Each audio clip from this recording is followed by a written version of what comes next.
Okay, good morning to you all. Are you able to hear me? Yes, sir. Okay.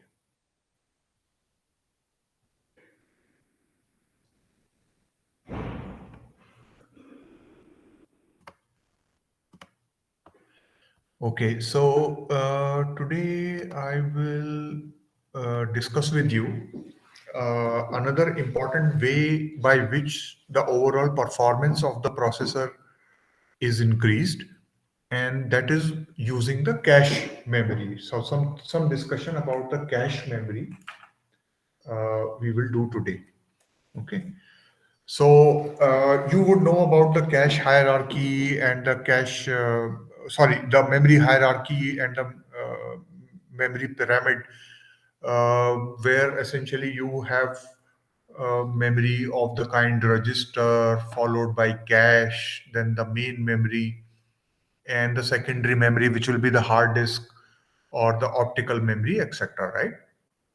So you would be aware of this memory hierarchy already. Now uh, if you will look at the processors today, you will find that on the processor die you will have registers and you will have the cache. So this is going to be on the processor, right?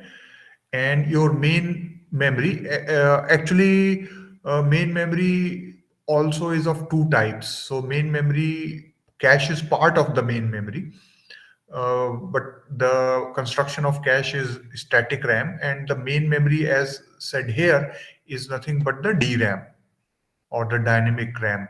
So the main memory will be outside the processor. So that will be something extra that you have to interface to the processor. Cache would be on the processor die already, right? Now, what is the main idea behind using cache? Let's first see this, and then I will tell you some details about the cache. So the registers and the cache are going to be on the CPU itself, right?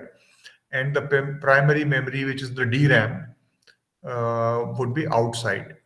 Uh, the cache may have one or more labels that I will tell you, and then secondary memory, of course, would be magnetic or optical type. That's okay.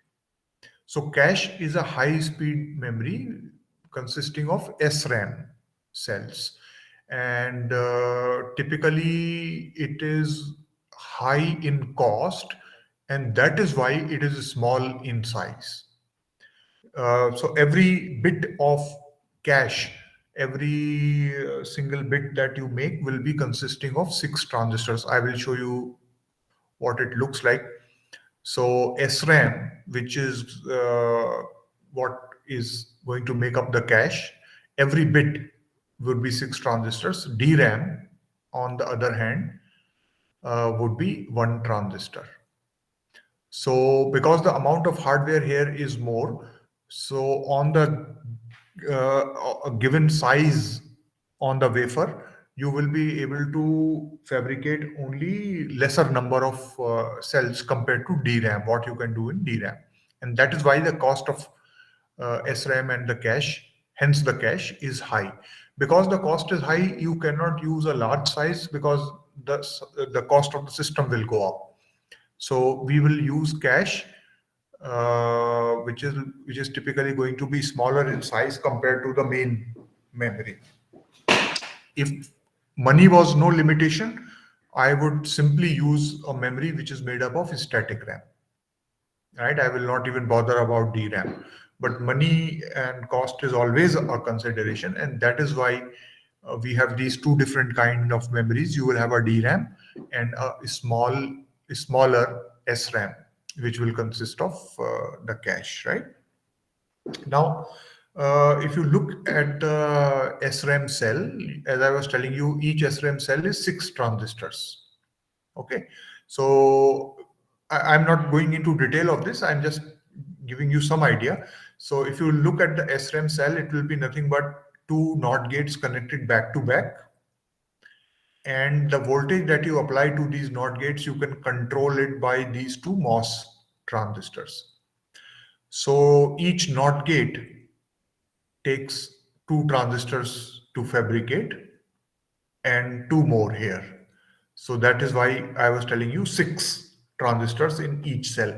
If you expand the view, this is what it would look like. So this is one NOT gate. This is another NOT gate. They are connected back to back. And these are the two transistors by which you can control whether you are applying some voltage to the NOT gates or not, right? So this is the structure of the SRAM. You need to just remember right now that it will be made up of six transistors. On the other hand, DRAMs, as I was telling you, will be made up of only one transistor. So each bit will be made up of one transistor. So it is going to be low in cost, and you can get a very high density. But the problem is that compared to SRAM, it is going to be slower, right? If you look at the structure of the DRAM, this is what you will see. So you have one transistor here. This is your transistor. And through this transistor, you control charging or discharging of a capacitor. So this is a capacitor. So only one transistor and one capacitor per cell.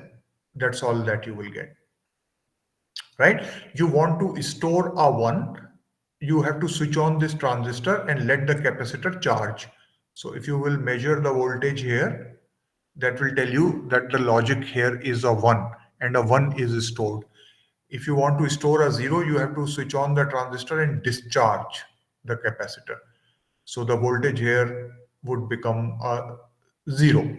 So you need to measure the voltage here to find out what is the bit that is stored in your cell. So a high or a low you find out from here, right? Now the problem is because you are storing your information as a charge on the capacitor, every capacitor will have a dielectric, which would a real dielectric. You cannot get a perfect dielectric. So over time, the capacitor charges leak. Because the capacitor charges leak, you have to write information again and again. The same information which you have stored once, you will have to store it again. You have to repeat the storing process again. And whenever you are repeating the storing process, you cannot write something new. So whenever you are doing a refresh, at that time you cannot do new storage. And that is primarily the reason why the DRAM is slow, right? So you just need to remember the basic structure. It is okay, six transistors, and this is one. And because of this, SRAM is costly, DRAM is cheap, and but the problem is that DRAM is slow, SRAM is fast. Okay, so that is the only background that we need. Now we can go ahead and see how we will use cache to our advantage. So the structure of the cache and where it would be placed would be something like this. Actually, this is just shown for clarity. This is, as I was telling you, going to be on the processor. So cache and the complete hardware for the control logic unit is going to be on the single die, and that is your processor. Okay, you can view as if you have a CPU on one side, then cache, followed by cache, you have the main memory. So main memory, as I was telling you, this is DRAM and this is SRAM. And you can see here that the cache is small in size compared to the main memory. The main reason is that the cache is costlier. All right. Now, the idea behind working of cache is what is known as the principle of locality. Principle of locality. Now, it has got two parts. One is the spatial locality, another is the temporal locality. You are aware of the principle of locality? I think in OS also you might have discussed somewhere. spatial locality and temporal locality. So what is the spatial locality here we are talking about? So when two instructions which are consecutive in memory, Hmm. they are executed one by one. I mean, next to each other. To some extent correct, but the way I would express it is that spatial locality means that supposing that you have picked up a instruction from some address, let us call it A, right? And you have executed this instruction. Very likely, the next instruction that you are going to pick up and execute is going to be instruction next to the current instruction that you have. So rarely you take a branch or a jump and go to a completely different location. Otherwise, if you are executing instructions, you would be working in areas which are close to each other. Similarly, you are picking up data for doing some data processing. So the way you will store data, most likely it would be such that you pick up data from one memory location and very near to that you will pick up the next one. So that's the spatial locality. Now, not only spatial locality, typically the codes also show you what is known as the temporal locality. So, for example, you will have loops in your program. So, temporal locality means that you have executed one instruction. Maybe in near future, you will again execute the same instruction, right? As you do, for example, in loops, or if you are repeating the execution of a portion of your code again and again. So very often that also happens. So because of this locality, because you typically work in a locality, what we do is that whenever we want to do the execution, we start off from the main memory, and from the main memory we fetch a set of instruction and data and put them in the cache, right? And subsequent accesses by the CPU to instruction and the next instruction, or data and the next data, can be made from the cache itself. You don't have to repeatedly go to the main memory. And that's what you don't want to do, because main memory is slower, right? So whenever there is something that you don't find in the cache, you have to go to the main memory. But then what you do is that just don't read what you are looking for from the main memory, read something more. So read a complete block, as I would put it.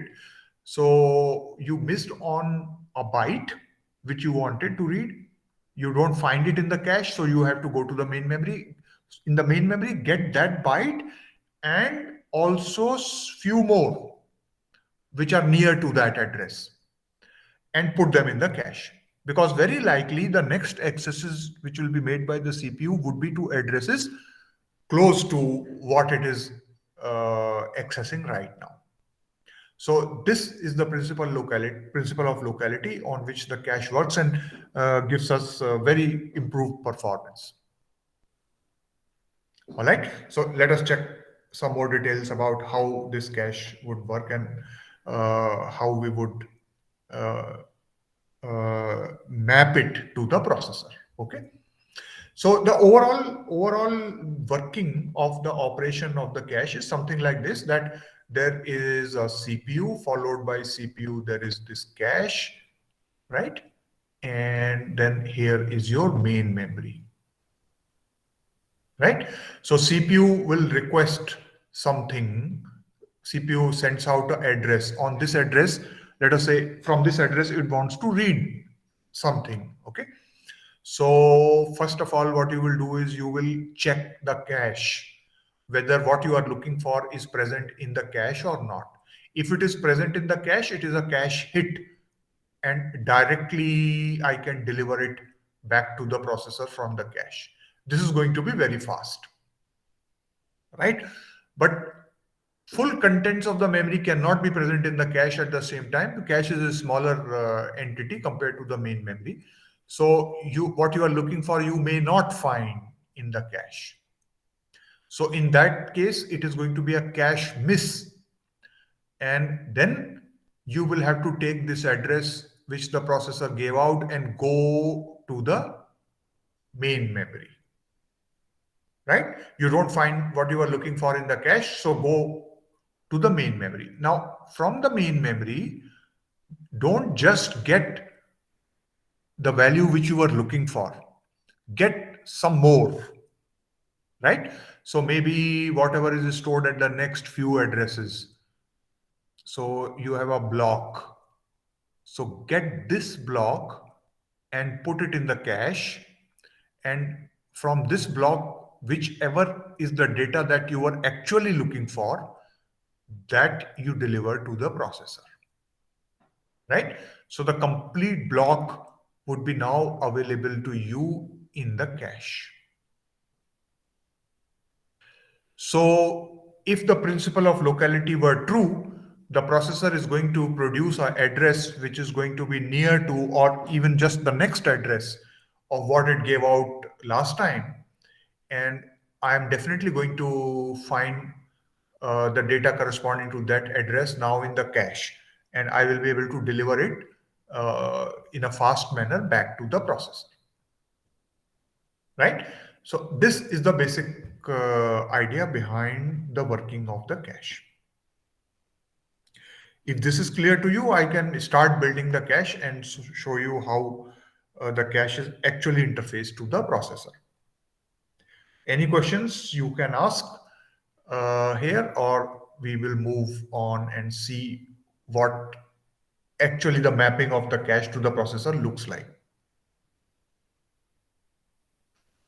Okay, so shall we do that? All right. So now cache is nothing but a memory. It is of the static RAM kind. That's point number one to remember. All right. Now the next thing to remember is that you visualize your cache as if it consists of locations where you can store data, right? So there are storage locations available to you in the cache.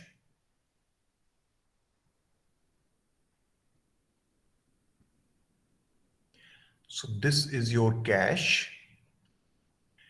And there are storage locations available to you in the cache. And these storage locations which are available to you in the cache are known as cache lines. Sometimes we also call them as cache slot. And sometimes we also call them as a cache block, right? So these storage locations in the cache are referred to with different names: cache lines, cache slot, or cache block. Okay. Now, every line or slot or block in the cache would be capable of holding multiple bytes. So, for example, I will work with you through an example which will be easy to understand. All right. So, for example, each location or each line in the cache may be able to store 4 bytes. So in this implementation, I have 4 bytes per cache line or per cache block. Okay, so visualize. I mean, just visualize. Uh, uh, I mean, this visualization will help us in understanding how the cache is actually going to work. So it is nothing but a memory, and in this memory, just imagine that you have got blocks.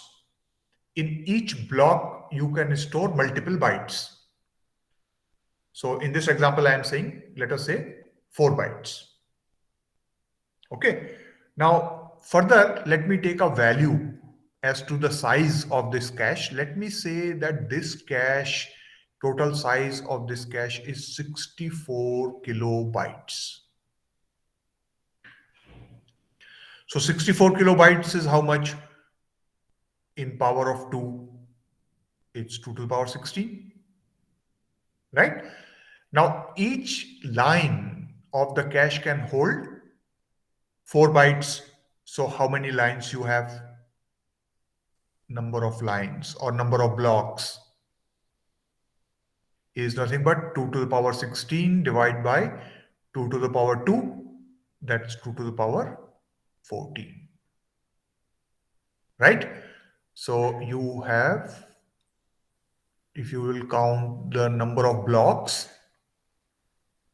you have 2 to the power 14 blocks or lines in your cache. All right. Okay. Now, remember that at the same point of time, there is a main memory also which is present. So let me draw the main memory here.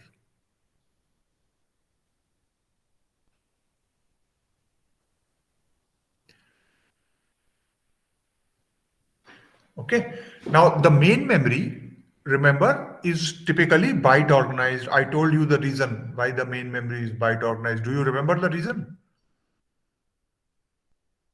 It's faster access, sir. Um, no. Anybody else remembers the reason? Byte organized means that at every address you can imagine that there is a byte size value sitting. So that's why the memory is byte organized. See, even though we know that, for example, in MIPS processor, you have 32 bit of data that you can operate upon. But the memory organization would be in 4 banks. Each bank will be 4 bytes. Each bank will be 1 byte. So 4 banks will give you, so you can select all banks and read 4 bytes in one go. That you can do, but the memory, the banks are byte wide. And the reason for that is because it's not always that you want to work with 32-bit values or 16-bit values. There will be occasions where you want to work with only 8-bit values. So if you store a 8-bit value in a location, suppose your memory was word organized. So even though your data is byte wide, you would be ending up using 32 bits to store that byte, which would be wastage of storage. So for optimal storage usage, the memory is byte organized, right? Remember that. Now, the memory which you have, so this is your DRAM. Okay. So memory has got locations. In every location, you can store a byte.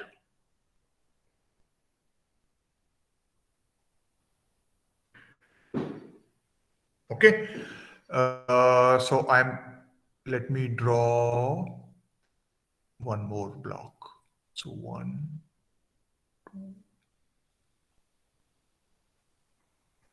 4. Okay.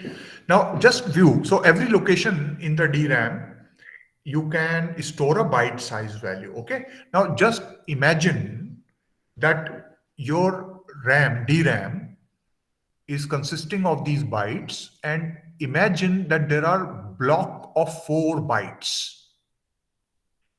So first 4, then the next 4, and so on. So 0, 1, 2, 3. This is your block 0. I mean, it's just an imagination. Actually, the main memory is nothing but a series of registers in which you can store byte size values. I'm just imagining for my understanding. This is my block 1, and so on. So you can imagine that your memory is consisting of blocks, right? And the addresses you can see in block 0, what are the addresses of the bytes? The addresses of the bytes which are stored are 0, 1, 2, 3. And in block 1, it will be 4, 5, 6, 7, right? And so on. Okay. Now, also working with all this is a processor. So you have a processor. Let us imagine uh, that this processor sends out an address which is 24 bit. Okay. So 24 bit means what? What is the size of the address space of the processor? The address space of the processor will be 2 to the power 24 bytes. So many locations you can address with the help of this processor. So in megabytes, how much it is?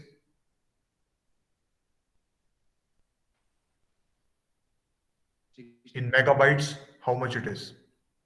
16 megabytes. 16 megabytes. 16, correct, 16 megabytes. So my processor can address 16 megabyte of main memory, actual memory. So I have 24 address lines. So let me assume that this DRAM, which I have, complete 16 MB I have interfaced to my processor. So the size of the DRAM which I have interfaced is 16 megabytes. So the number of address lines which will be actually going to my DRAM will be 24, isn't it? So complete address from the processor, if I need to access the DRAM, is available to me, right? How many address lines do you need to access anything inside the cache?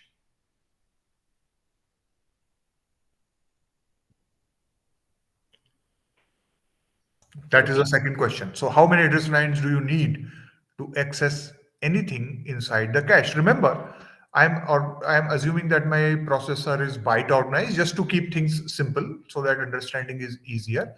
So whenever processor sends out an address, I'm trying to get a byte size value, right? And I have a cache in which I have lines or blocks or slot, and in every line there are 4 bytes. So So how 14, 14. 14. So with 14 lines, you can go to one of the cache blocks, right?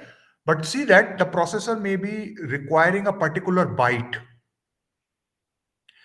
So if you are working at byte level, the total address lines that you will need here are going to be 16, right? 16. Yes. So 14 of them to select a line, and another 2 of them to select a byte within that line.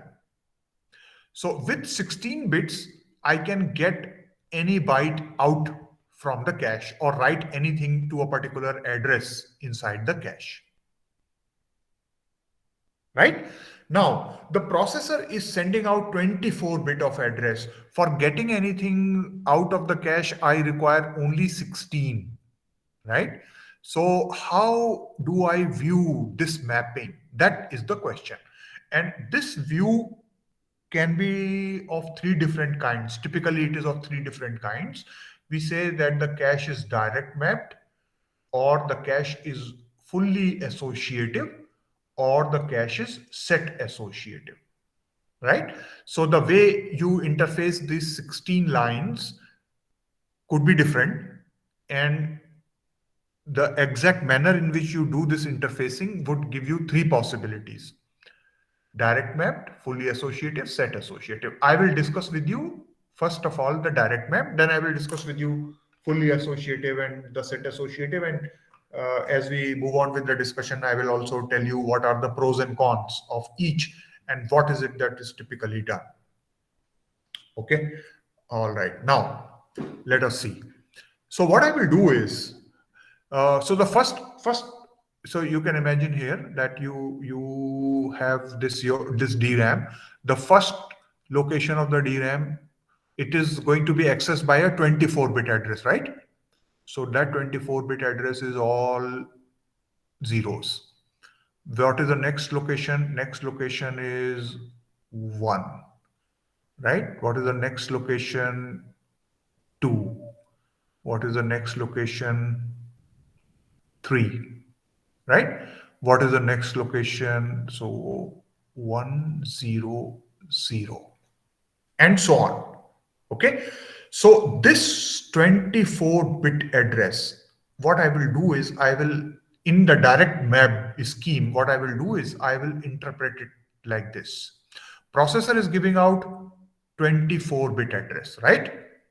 So I say that the least significant 2 bits, I will use them to identify a, byte within a line.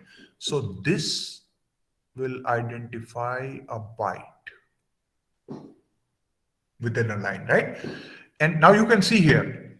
So, so the way would be that the least two significant bits here, you can see these two, I will use them to identify a byte, as I'm saying, right? The next 14, the next 14, I will use them to identify a line. All right. And that would mean, see, that's all that I have. So 16 bits is all that I need. And the rest, how many are remaining? So 14 plus 2 is 16. So rest 8 is remaining. This is what I call tag. And I will just tell you what is the importance of this. What does it mean? So let's be very clear with the visualization of how things are going to happen. Okay. So let me give you an example. Let us say that the processor wanted to read something from the address all zeros and a one. Okay, so this is the address which the processor sends out. So on this 24 bits, this is the address which the processor sends out. Now, in the beginning, when you have just started your operation, there would be no valid data in the cache, right? Cache would be empty. So it would be a cache miss. And I would have to actually go to the main memory to get the value which I am looking for, which is at this address. Right? Now, what I will do is that I know that where is this address? That address is here. Right? Now, I will not only get what is at whatever is written at this address. For example, at this address, you might have written a value which is a byte size value. It would be some bit combination, right? So I will get that. And along with it, what I will also get is the other data belonging to this block, right? So 3 more additional bytes I will bring. So whenever I miss for something in a block, I get the complete block.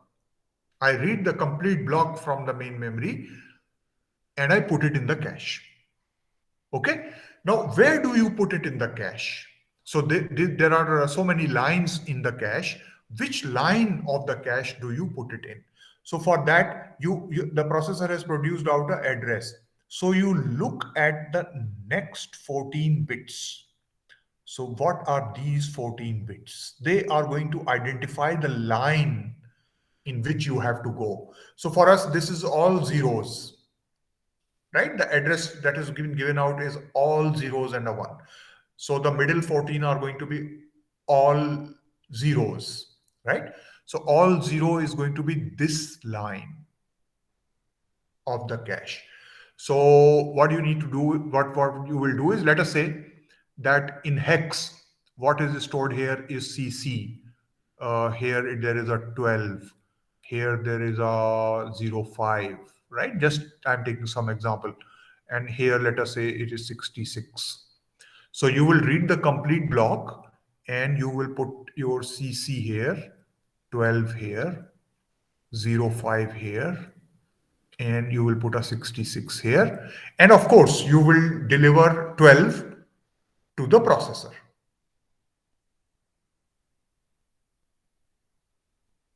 Right?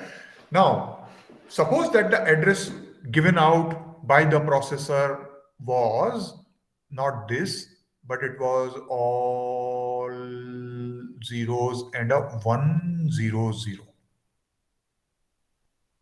So what is it that you are looking for? what you are looking for is address 4, right? That's what you are interested in reading data from. So address number 4 is going to be in B1 block. It is here, right? This one. So now what you will do is that you will read not only 4, but you will read whatever is written at 4, 5, 6, and 7. And you will bring this and put it in the cache. Now, where in the cache would you put it in?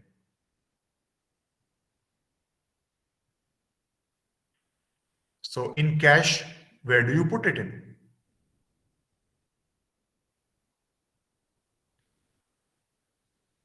This is your line number 0, this is line number 1, 2, and so on. This one is 2 to the power 14.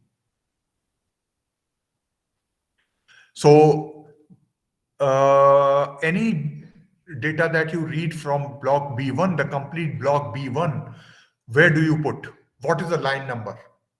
Line number 1. Line number 1, right? Because the middle 14 is going to tell you the line number. The middle 14 here is a 1.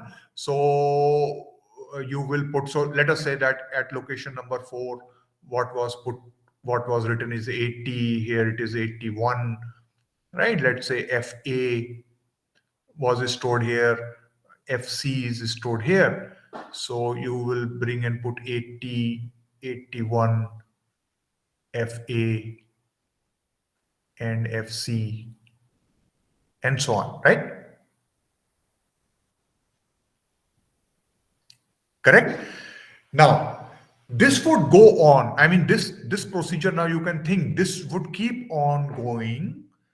So what is the division that I am saying? 2, 14, right? And 8, the remaining 8.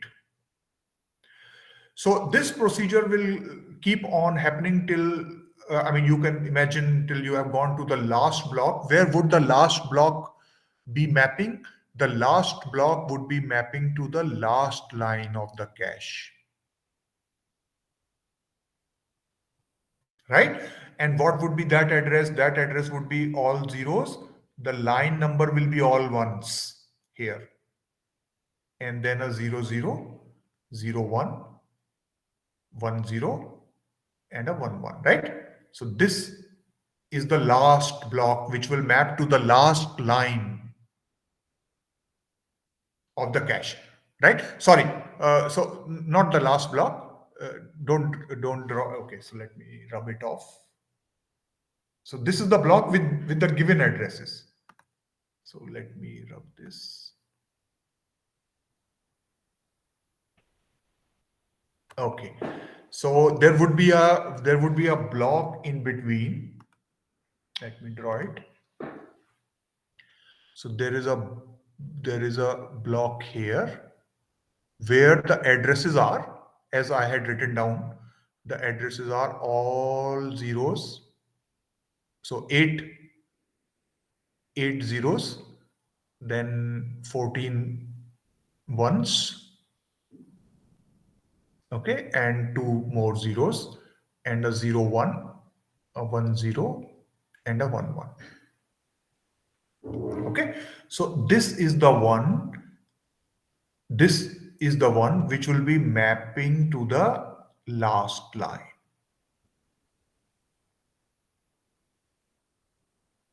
right? The middle 14 bits are all ones. So you will go to the last line. Now, what will be the next address? So what is this next address?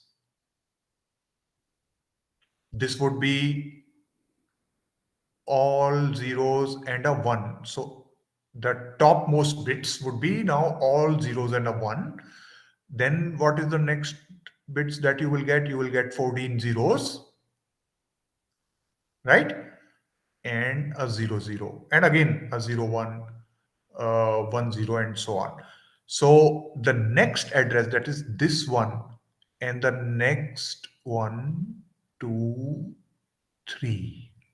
So this block, after the last one which mapped to the last line, where would the next block map to? Which line number now it will go to?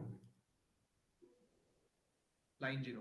Line 0, right? So what you will see is that block B0 mapped to line 0, then again this block will map to line 0, and so on. So there will be multiple blocks which will map to line number 0. How do you differentiate between one block and the next block, which are mapping to the same line? The uppermost 8 bits, that's going to be different. The uppermost 8 bits for B0 were all zeros. The uppermost 8 bits for this block, which is again mapping to same line, is all zeros and a 1. And similarly, you can extend this discussion. There would be yet another block where which will map to the same line number, but the upper 8 bits would be 0010, all zeros and a 10. Correct? So there would be there are 8 bits, so 2 to the power 8 is 256, so there will be actually 256 blocks from the main memory which will map to line number 0. Another 256 will map to line number 1, and so on.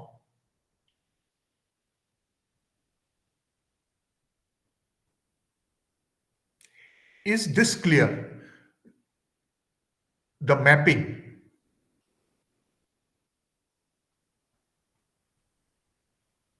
Or any doubts? This should be very clear to us, right? So now the question would be that at one point of time, I was saying that the address that is given out is all zeros and a 1. So at that time, I read B0 and brought it in line number 0 and put in the values in line number 0. Okay. At some later point of time, let me say that the address which was given out was for this particular block, the last one which we were talking about, which also maps to line number 0. So if I give out this address now, whatever is written in these values, that would be read and it will overwrite whatever is previously written. So the question is that at any given point of time, how do I know that in a given line, the data that is written belongs to which block? It could be one of the 256 blocks of the main memory. How do I find out that the data which is present in a line belongs to which block? What should I do? What should I check? Add additional 2 to the power 14 into 8 bytes in cache memory. Correct, absolutely correct. So what you need to do is, now imagine in your cache there is a additional memory, right? I'm drawing it here.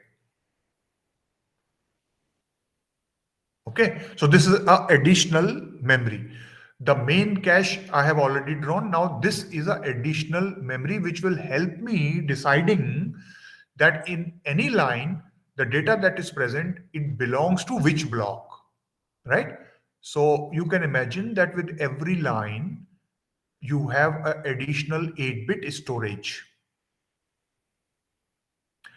So you have got another RAM. We call this as the tag RAM. So this is a tag RAM.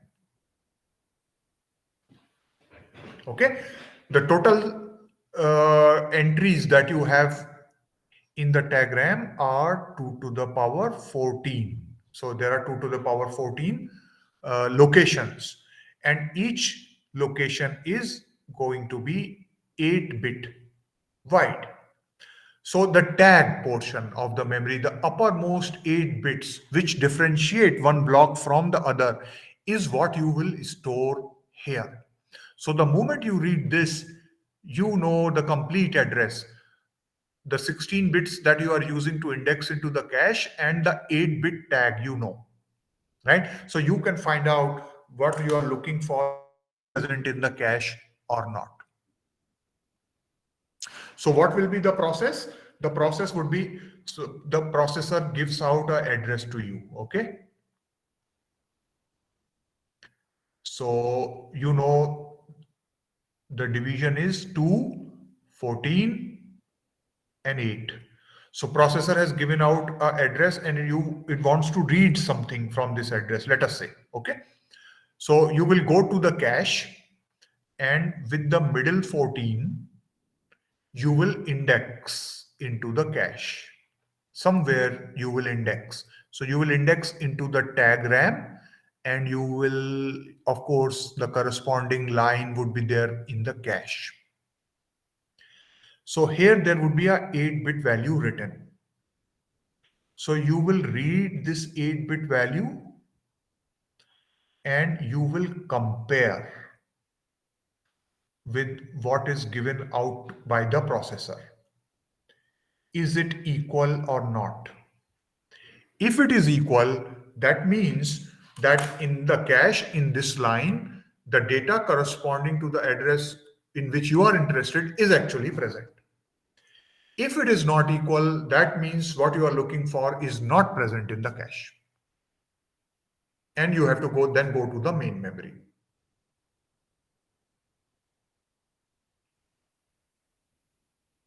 Right? So this is the way in which you will probe your cache for finding out if anything that you are looking for is present in the cache or not. This is the direct mapped cache. Shall you see a clearer picture of this? So this is the example with which I was working. I had taken a cache of 64 kilobytes. Each block was 4 bytes. Main memory was 16 megabytes, right? This is exactly the same example which I have worked out with you. So the addressing was 8, 14, and 2. That's how we visualized. So this is the tag, this is the line, and this is the byte.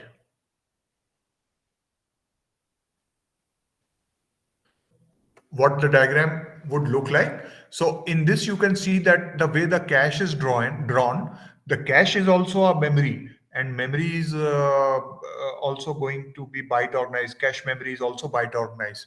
So here the cache is drawn as a linear array of bytes. I had drawn it in terms of cache lines and cache blocks so that the visualization is easier for you, right? But it is one and the same thing. So this is one cache block, this is another cache block, this is another cache block, and here on the right hand side is your main memory. You can see here, this is your main memory. Processor gives out a address. This is the address processor gives out. You take the line number and index into the cache. There you will read a tag. So this is a tag. So read a tag and compare it with the tag presented to you by the processor. So do a comparison here, right? If the comparison is true, you have a hit in the cache. And then you can directly deliver the data right away to the processor. If the comparison is not true, then there is a miss in the cache, right? So in that particular case, you need to take the complete address and go to the main memory. And from the main memory, you will read again a block and put that in the appropriate location and deliver 1 byte from that block to the processor. So this is the direct mapped cache. Now, what are the pros and cons of this? It is simple to implement. It's one of the simplest of the two caches. I will tell you about the two more mappings, the set associative and fully associative. So you will appreciate that this is comparatively simple to do. The only problem with this cache is the following scenario. So let me show that scenario to you, and then we will stop for today. So let me show you the scenario. So this is the processor. This is the cache. Okay. This is the main memory. This is the line of the cache. Let me say that my processor is producing addresses such that first address A1, which belongs to this block, maps to this line of the cache.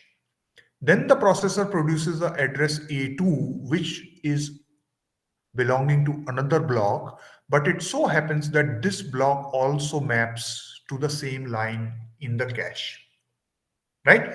So what will happen when I send out the address A1, I will read this block and put it in the cache. When I send out A2, I will find that the data corresponding to A2 is not present in the cache. So I will go to this block, read it, and put it back here, right? Now let me say that I again produce the address A1 and then again A2, again A1, again A2. So if I repeatedly produce addresses which are mapping to two different blocks, and the two different blocks map to the same line in the cache, you will have repeated misses, isn't it? So even though the rest of the cache is completely blank, there is nothing in it, but because your mapping is very restrictive, you are saying that one block can map only to one line. That's all. Right? So any given block in the main memory maps to only one and only one line in the cache. Because of this restriction, under certain circumstances, the one, for example, which I just told you, you will have high misses. So the only problem with direct mapped caches is it's very easy to implement. It gives you good access speeds, but the only problem is that under circumstances, because of this restrictive mapping, you will have high miss rates, right? So can we relax this restrictive mapping a bit? And that is exactly what we are going to see in set associative and fully associative mapping, right? So that I will discuss with you in the next class. Today we will stop here at this point. Thank you. Sir, Yes. sir, how to check if cache was not initialized? How to check if Cache was not initialized. cache was not initialized? So see, in the beginning, along with every line of the cache, how do you initialize the cache, right? Every line of the cache, there will be stored one more bit.